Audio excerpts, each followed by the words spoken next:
What's up, guys? I've been riding my Africa Twin for a good probably 3 or 4 months now, and I have about 1,000 miles on it, both on and off-road, so I figured I'd do a quick overview of it. I also want to directly compare it to my old bike that I had, my KLR650. It was a 2007 model, and I want to compare the two because out of all of the dual sport bikes that I've ridden, these two are the most similar in regards to off-road and on-road ability. I also want to compare the two because a lot of people have ridden KLR 650s, but not so much with Africa Twins. So I think this will be a really good point of reference for somebody who's looking to possibly upgrade in the future from the KLR 650 or any dual sport for that matter. And I just want to add quickly that I have ridden a lot of dual sport bikes.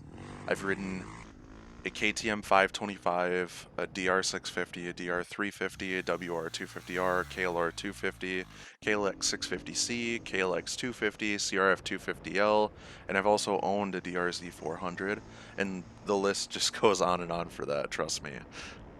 Now, I picked up the Africa Twin for two reasons. The first being that I want to carry a passenger and a lot of gear. And second, because it's been my dream bike since it came out. I've constantly been looking at this bike online for the past 3 years, and finally I found one at a dealership that was left over new for under 10,000 out the door. And I knew just then that I had to have this bike. And it's getting to the point where you can find them used for around 7,000-8,000 now, which is still a lot more than a KLR 650. I understand that, but it is 100% worth it, and I will tell you why. So the KLR 650 has a notorious reputation for being a bike that can do everything, but not well. The Africa Twin, on the other hand, is an amazing road bike. This thing, you can just cruise on the interstate for days. At 70-80 miles an hour, you still have plenty of passing power. It's extremely stable and planted, and on windy days especially. The KLR 650, on the other hand, it is totally choked out at about 65-70 miles an hour. Even at 55 miles an hour, you will have trouble passing cars. You need a really, really big window on a two-lane highway. Otherwise, you're probably not going to be able to pass. But at 70-80, you're pretty much capped out. You're not going to go any faster than that, and honestly, you don't want to, because the suspension and just how the chassis is designed and the geometry of it, it's just not stable at those speeds. Don't get me wrong, it's better than a small 250 or even a DRZ400, but compared to road bikes, it's just not good, not good at all.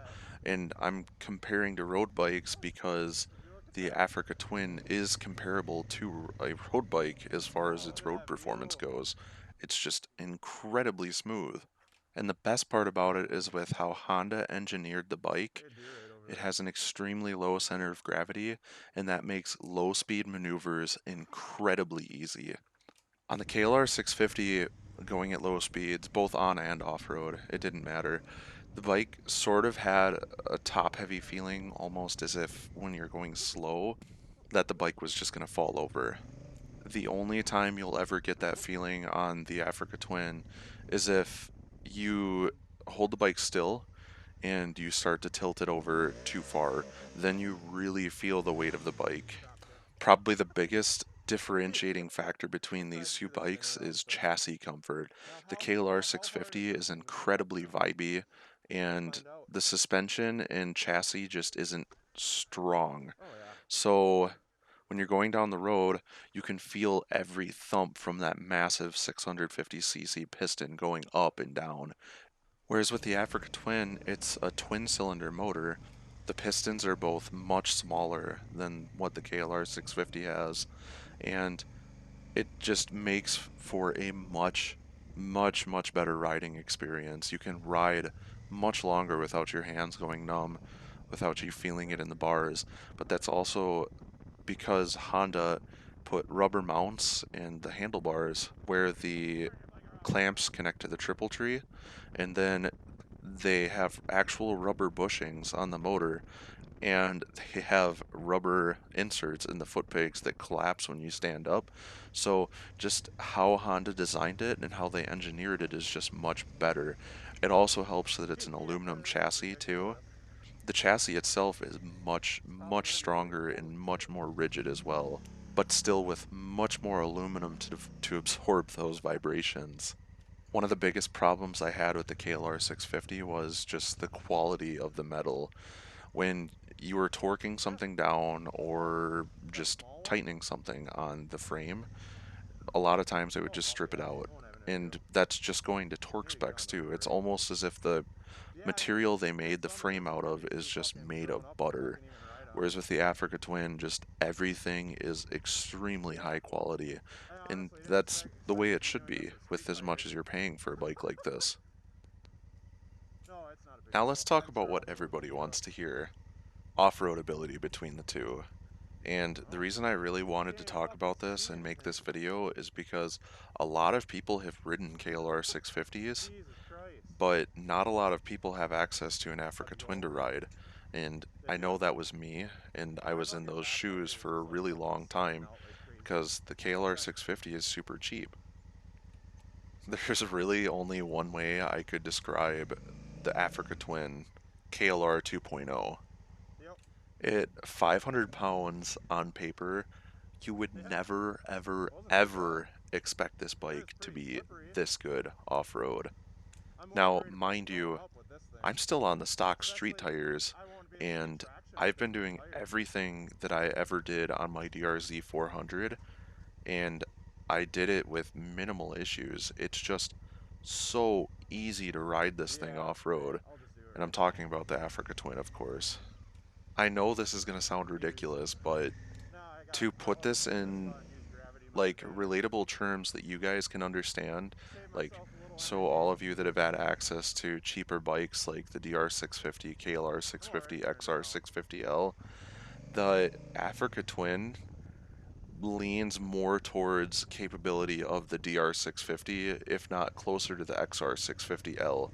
And that's I know that is crazy to claim for a bike that is 150 yeah, 150 pounds more, but it handles like a DR650. And I'm not making this up. I'm not saying this just because of my bias for this bike. This bike is that easy to ride off-road. I know that I'm probably a better rider since I've owned my KLR, and I get that, but on stock, like street tread rubber, I'm doing things that I never would have considered doing on my KLR 650 with knobby tires, if that says anything. The KLR 650's biggest fault is how it carries its weight. When, like I said before, when you're doing low speed maneuvers, it just feels top heavy. It feels like it wants to fall over. But the Africa Twin is not like that. Like, it actually carries its weight like a big dirt bike. That is not a joke. It, when you're going through a big rut or going through sand, for instance, that's a great example. It it keeps itself upright somehow. I don't know how to explain it, but with the KLR 650, you had to manage both foot pegs. You had to manage your weight on both sides very carefully, or the bike was going over. And I've had a lot of instances with the KLR 650 where it's just not a forgiving bike. It's a bike that needs an experienced rider to be good off-road. Whereas with the Africa Twin, you can make a lot of mistakes and the bike is not going to punish you. And of course, that means the bike is going to be much more rewarding if you are an experienced off-roader.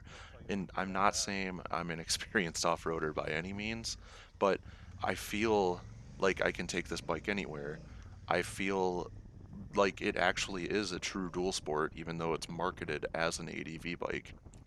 As a matter of fact, I'm going to make a very bold claim and say that it is better than any of the current, well, I should say old design 650s, just because it is so much better on road and it is just as good off road. And when I say it's just as good off road, this is talking about the bike with street tires on it. and those bikes have knobby tires on them. If you don't believe me, it's just one of those things you have to experience. If you ever get an opportunity to ride one of these off-road, you will immediately understand what I'm talking about. Yes, the bike is heavy when you're sitting still, but as soon as you're moving, it feels like a 650. Now, obviously, the only thing that is going to kill this bike for everybody is the price. If you can get over that, if you have the means, this bike is probably at right now my favorite dual sport, just because of how good it is on the road and how good it is off road too. I really enjoy the smaller dual sports, and they're good for what they are. And I've had smaller dual sports, but my issue with them is that if you're riding, an hour or so to get to the trails, riding on the highway with those bikes suck. It absolutely just totally sucks. But with this bike, you can enjoy riding to the trails, and then you can enjoy riding on the trails. Where with my DRZ400, I didn't enjoy riding on the highway to the trails, so I just truck and trailered it, or just totally, I guess, sucked it up and went. But this bike is truly a gem. Dual sports have always been about compromise. In a linear sense, if you were to put it on a chart, the better it gets off road, the worse it would get on road, and vice versa. But with this bike, it's amazing on road, probably the best of all dual sports if you compared it to dual sports. And it's still great off road. It's right up there with the 650s. And I totally think it's 100% worth the price.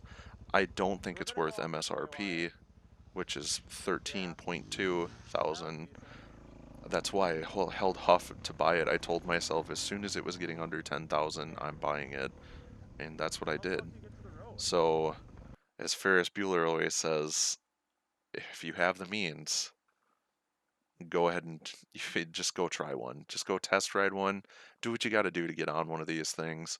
It's truly an incredible bike. I promise you, just try one. Trust me. If you have any questions, comments, or concerns, comment below. I'll see you in the next one, guys. Thanks for watching. Have a good rest of the morning, night, day, whatever time of the day it is for you guys. Just have a good one.